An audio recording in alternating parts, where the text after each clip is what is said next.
man does not fall in love with a woman. At first, he falls in love through her.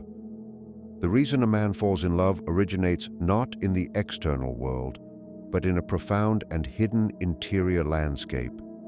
Within the architecture of every man's psyche exists a primordial image of the feminine, an inherited and deeply personal constellation of what relationship, feeling, and the essence of the other represents. This is not a memory of his mother, nor is it an aggregate of the women he has known, though these contribute to its form. It is something older and more fundamental, an unconscious blueprint for connection itself. This image is composed of the collective whispers of history, myth, and experience, but also shaped uniquely by the silent, formative moments of his own childhood, the unspoken emotional weather of his earliest environment. It resides in the realm of potential, a latent figure waiting in the wings of his awareness, embodying all that he is not, or at least all that he consciously believes he is not. For this internal feminine represents the very aspects of his own psyche he has been compelled to set aside in order to navigate the world as a man: vulnerability, intuitive knowing, the capacity for nurturing, the terrifying and beautiful chaos of deep emotion, and the mysterious pull toward eros as a connecting principle. It is his own lost soul, perceived as an external other. When he encounters a woman in whom some fragment of this blueprint seems to shimmer to life, a particular quality of grace, a specific timbre of understanding, a recognized spark of spirit or challenge, the mechanism is triggered not by recognition of her, but by recognition of this eternal image within himself. He is, in that fateful moment, meeting a ghost that has always lived inside him, now seemingly made flesh. This is why the experience feels so momentous, so destined. It carries the weight of a reunion with a part of his own being long exiled to the unconscious. The love that springs forth is initially for this apparition, this soul image that appears to have descended into reality.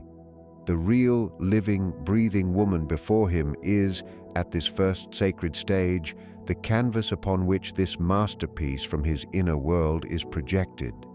She is the answer to a question he has not yet learned to ask, the living symbol of a completeness he desperately lacks. Her laughter may echo an inner joy he has forgotten. Her perceptiveness may mirror a wisdom he possesses but cannot access. Her very being seems to hold a promise of healing for a loneliness he scarcely acknowledges. This is the silent, invisible reason for the fall. It is a profoundly interior event disguised as an external discovery. The woman, in her beautiful and complex reality, becomes entangled with this powerful archetypal force. She is both herself and the carrier of a tremendous symbolic burden, the burden of representing meaning, wholeness, and the gateway to his own unexplored depths. The potency of his feeling is directly proportional to the potency of this internal image and the depth of his own disconnection from the qualities it represents. Thus, the genesis of a man's love is often a deeply personal myth in which the beloved stars not merely as herself, but as the crucial, fateful embodiment of his own journey back to himself. Projection is the invisible alchemical mechanism that transforms a mere meeting into the experience of fateful love. It is not a conscious choice, but an unconscious act of the psyche, a radiant beam of inner light cast outward onto a suitable screen. When a man encounters a woman who possesses some hook, a glance, an intelligence, a resonance of spirit that snags the fabric of his internal feminine image, this process begins automatically. He does not see her in her full, separate totality. Instead, he perceives her through the luminous filter of his own soul's blueprint. His inner image, that composite of longing and archetype, slides from its hidden chamber within him and adheres to her living form. She becomes animated by it, glowing with a significance and a perfection that seems to emanate from her very essence, yet which is, in truth, loaned to her by the depth of his own unconscious. He falls in love, therefore, not with the woman as she independently exists, but with his own soul's reflection seen in her eyes. She is the living vessel, the sacred container, for a part of himself he cannot yet name or claim. This is why the experience feels so transcendent and overwhelming. It is a sudden, miraculous encounter with a lost fragment of his own being, now apparently found in the outer world. The power of this projection lies in its capacity to bestow a sense of profound meaning and completion. Through her, as the carrier of his projection, life itself seems to gain purpose, color, and depth. She becomes the symbol of all that is beautiful, inspiring, and soulful. Her opinions carry oracular weight, her presence feels restorative, and her love promises a salvation from existential solitude. This is not deceit, but a genuine psychological event of immense power. The woman, however, exists in a dual reality during this phase. She is both herself, a complete individual with her own history, flaws, and mysteries, and, in his subjective experience, the magnificent symbol of the feminine principle.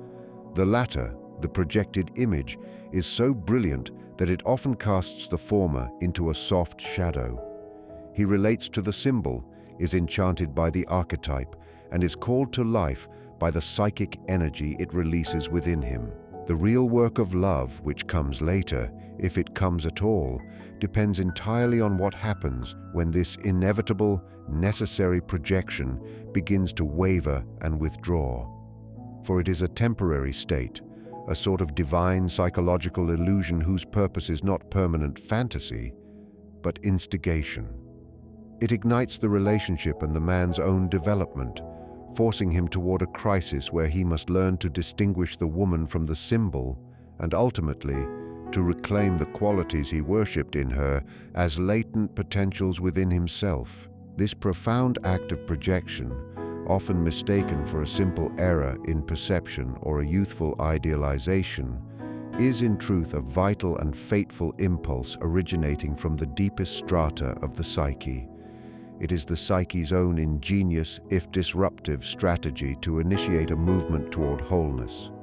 A man, in his conscious daily life, may operate from a position of cultivated rationality, focused action, and a defined persona shaped by societal expectation. Yet within him exists a vast and uncharted inner landscape, the realm of feeling, vulnerability, intuitive knowledge, and the capacity for deep, nurturing relatedness.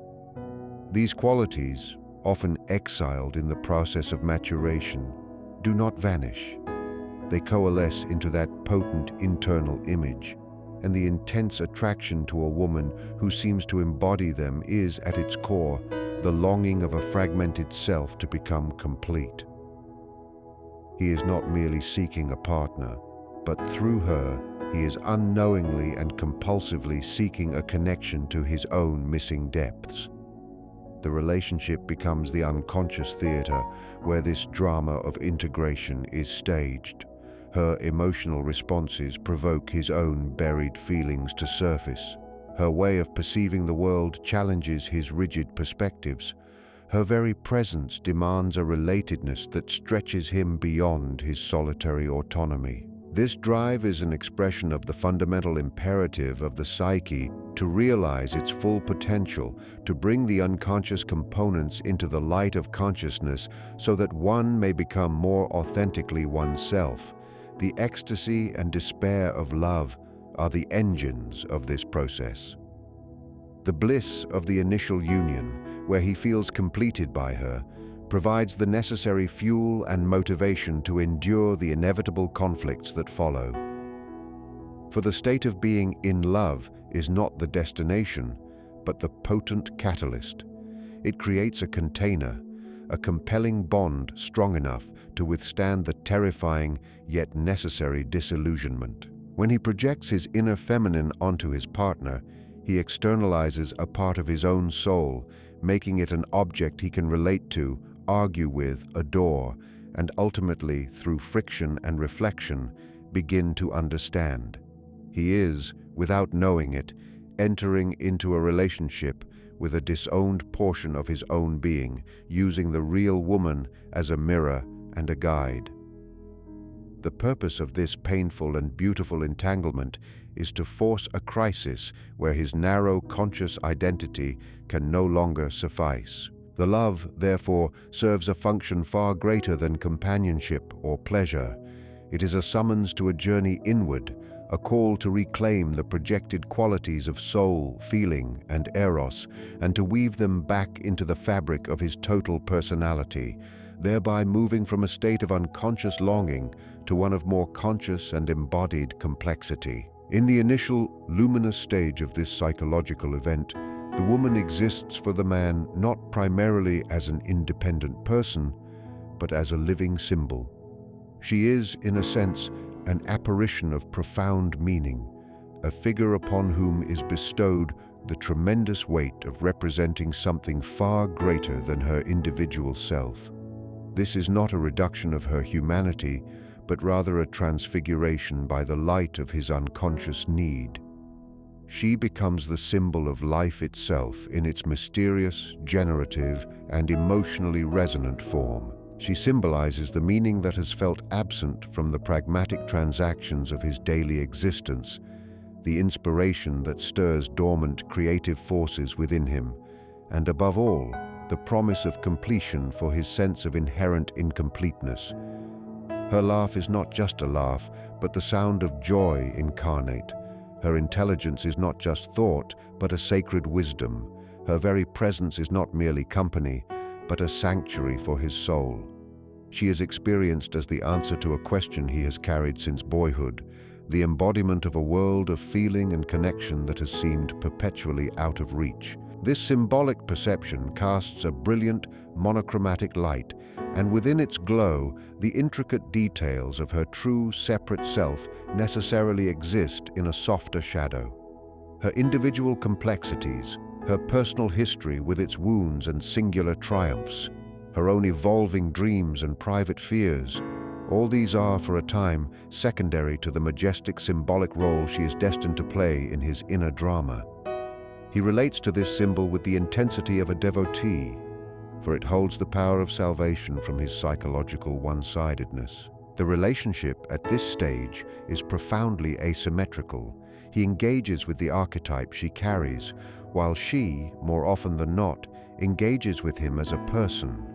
She may feel adored, even worshipped, yet simultaneously perplexed by a certain quality of distance, a love that feels both overwhelming and curiously impersonal, as if it is directed at an essence rather than at the nuanced reality of her being. This is the central, often unnoticed, tension of this phase. The man is enraptured by the goddess, while the woman wonders if the man truly sees the human being. Her own individuality becomes both illuminated and obscured by the symbolic light. Her flaws may be unconsciously romanticized as charming idiosyncrasies of the goddess, or they may be utterly ignored, only to later emerge with shocking clarity when the symbolic projection begins, as it must, to recede. Her autonomy, her needs that contradict the symbolic role, her moments of ordinary humanity can become subtle threats to the perfect image he requires her to maintain. For she is not a static symbol, but a living, breathing entity in constant flux, and her inevitable deviations from the archetypal script form the necessary friction that will determine the future of the bond. The brilliance of the symbol is both the glue of initial attraction and the veil that must eventually be lifted for genuine relationship based on the recognition of two separate selves to be born. This stage, therefore, is a necessary illusion, a beautiful and fateful misunderstanding, where the psyche uses the outer world to make contact with a profound inner truth, using the reality of a woman as the most perfect vessel to carry a message from the depths of a man's own soul to his conscious mind. The pivotal and most perilous transition in this entire process occurs when the inevitable fracturing of the projection begins, a moment whose significance the woman rarely anticipates because she has been living within the reality of her own self, not the symbolic role assigned to her. For a time, the man's love, intense and all-consuming, has been directed at the luminous symbol she carried, and she may have basked in that radiance, perhaps feeling chosen or singularly adored. What she seldom notices is that the very fervor of that adoration contained a subtle blindness, a love for an ideal that temporarily obscured the full spectrum of her personhood. The transition commences when life, in its mundane and unyielding truth, intervenes. Perhaps she expresses a need that inconveniences his ideal, or she reveals a vulnerability that does not fit the goddess archetype, or she simply asserts an opinion that starkly contradicts the perfect image in his mind.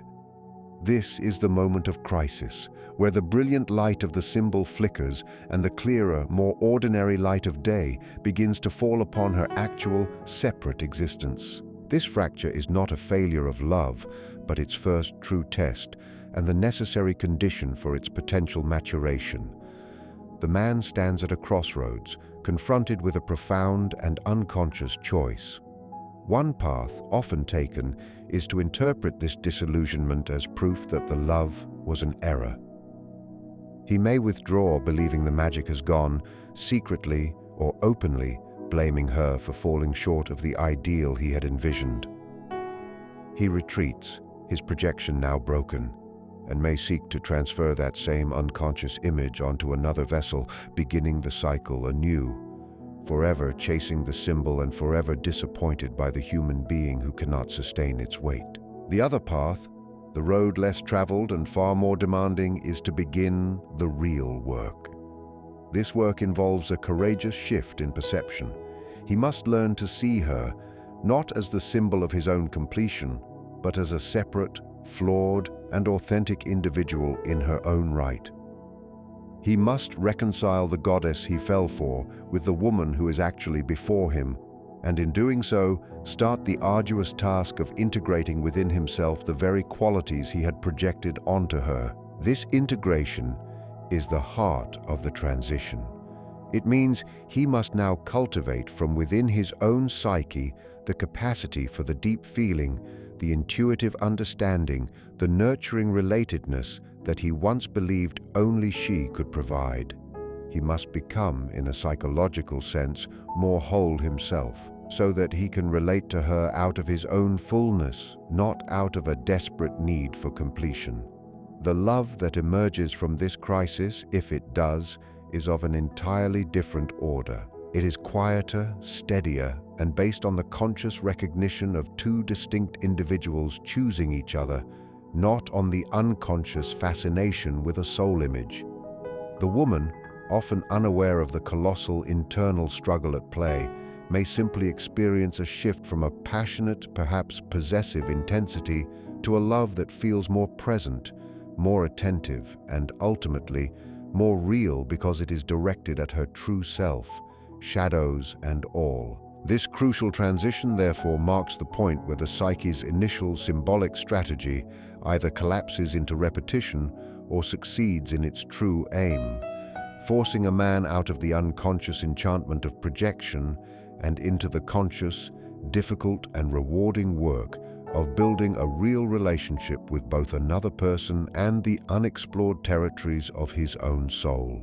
To grasp the deeper purpose of this psychological process, we must look beyond romance or biology. Falling in love serves revelation. The arc of projection, enchantment, and disillusionment is the psyche's strategy for self-discovery. The beloved becomes a mirror carrying his inner feminine, granting temporary access to hidden feeling, meaning, and depth. Yet this revelation remains dependent while projection persists. The turning point arrives when the illusion breaks and her separateness is felt. In that loss, he realizes the qualities he loved were potentials within himself. Love must fail outwardly so it can succeed inwardly, forcing integration and conscious ownership. Thus, the ultimate purpose of this tumultuous journey is not the possession of a beloved object, but the evolution of the subject. It is an initiation ritual designed by the psyche itself to compel a man toward a more complete state of being. By compelling him to project his soul outward, The unconscious ensures he will eventually have to seek it within. The relationship becomes the alembic in which his narrow conscious identity is dissolved and, with effort and grace, reformed to include the once repressed feminine qualities of relatedness, vulnerability, and eros. He does not simply get the woman, he is tasked through her with becoming the man who can genuinely relate to her and to himself in full consciousness. The love story, in its deepest sense, is always a hero's journey in disguise, where the apparent quest for the other conceals the true, sacred quest for the self. The revelatory purpose is fulfilled not when he finds his other half, but when he discovers, often through the heartbreak of lost projection, that he must become whole unto himself, thereby transforming a fateful enchantment into the ground for genuine conscious relationship. The revelatory purpose is fulfilled not when he finds his other half, but when he discovers, often through the heartbreak of lost projection, that he must become whole unto himself, thereby transforming a fateful enchantment into the ground for genuine conscious relationship. This discovery is not a single epiphany, but a slow, often reluctant dawning. It begins in the quiet aftermath of the fractured ideal, in the space where the goddess has departed and the woman remains. This space, initially feeling like a barren wasteland of disappointment, is in fact the fertile ground of reality. Here, he is confronted not with her failure, but with his own, the failure of a strategy of wholeness that relied on an external carrier. The grief he feels is not merely for the loss of the idealized other, but for the collapse of a beautiful, simplistic solution to the complex puzzle of his own being. This is where the true heroism of the inner journey begins. He must trade the passive, intoxicating state of being in love for the active, sobering discipline of learning how to love. To love her, he must truly see her, and to see her, he must clear the lens of perception clouded by projection. This requires humility and courage. He listens to her stories for her history, not his myth, and observes reactions as authentic expressions. Turning inward, he reclaims empathy, creativity, and emotional strength within himself. By withdrawing projection, he nurtures his own soul and offers love freely back. This internal work has a direct and transformative impact on the relationship's dynamic. As he becomes less psychologically dependent, he becomes more capable of true partnership. His need for her diminishes, his choice of her clarifies. Love ceases to be a frantic grasping for completion and becomes a grounded, daily offering of presence. Arguments transform from catastrophic threats to the ideal into opportunities for understanding two different perspectives. Her needs, once perceived as inconvenient distractions from her symbolic role, now become legitimate claims from a fellow human being he respects. The relationship matures from a fantastical dyad into a practical alliance of two separate selves, building a shared world through negotiation, compromise, and mutual support. While the focus has been on the man's anima projection, this dynamic is rarely a one-way street. Women possess a complementary inner structure, the animus, an internal masculine image representing logos, directive action, intellectual clarity, and spiritual purpose. In the same unconscious dance, a woman may project her animus onto a man, seeing him as the embodiment of decisive strength, worldly competence, or intellectual authority that she feels disconnected from within herself. Thus, the initial projective stage of a relationship can often be a mutual, if unconscious, conspiracy. He projects his soul onto her, she projects her spirit onto him, and each feels they have found the missing piece of their cosmic puzzle. The crisis of disillusionment is often mutual. Just as he is unsettled by her human needs, she may feel disappointed when he reveals uncertainty, emotional vulnerability, or a lack of constant strength. Her journey mirrors his. She must also withdraw projections, reclaim her inner logos, and see him as a flawed human being. A relationship survives only when both undertake this inner work. If one does, imbalance follows. If both do, the bond becomes a crucible for growth. Modern culture offers little guidance for this shift, mistaking disillusionment for failure rather than recognizing it as a necessary stage of mature love. To navigate this, we must cultivate new myths and a new psychological literacy. We need stories that honor the long marriage, the love that has weathered storms of disappointment and chosen to rebuild in reality. We need to normalize the notion that falling out of love with the projection is not the end, but the true beginning of love's possibility. Education on emotional maturity should include concepts of projection, shadow work, and the differentiation between romantic fantasy and loving partnership. By naming these processes, we give individuals a map when they find themselves lost in the desert, between the oasis of illusion and the fertile land of real connection. What awaits on the other side of this demanding passage is a love that is durable, creative, and deeply freeing. It is a love liberated from the tyranny of expectation. Because he no longer needs her to be a symbol, he is constantly surprised and delighted by who she actually is. He discovers a love for her quirks, her evolving passions, her strengths, and even her enduring vulnerabilities, not as symbols, but as the unique signature of her being. This love is active. It is less a feeling that washes over him and more a commitment he renews through action. The act of listening, of showing up, of choosing kindness in a moment of friction. This conscious relationship becomes a creative vessel in its own right. The energy that was once consumed by maintaining a fantasy is now freed to build a shared life, a family, a project, a home, a legacy of shared experiences. The couple becomes a generative cell, producing not just emotional sustenance for each other, but often contributing something of beauty or substance to the world around them. Their bond, tempered in the fires of disillusionment and forged in the choice to see and be seen, possesses a quiet, unshakable strength. It can provide a sanctuary from life's chaos, not because it is a perfect fantasy escape, but because it is a real and resilient partnership grounded in truth. In the end, the journey from falling in love through a woman to loving with a woman embodies the eternal human dialectic between self and other. The initial projection is a necessary, if naive, attempt to solve this paradox by merging with the other.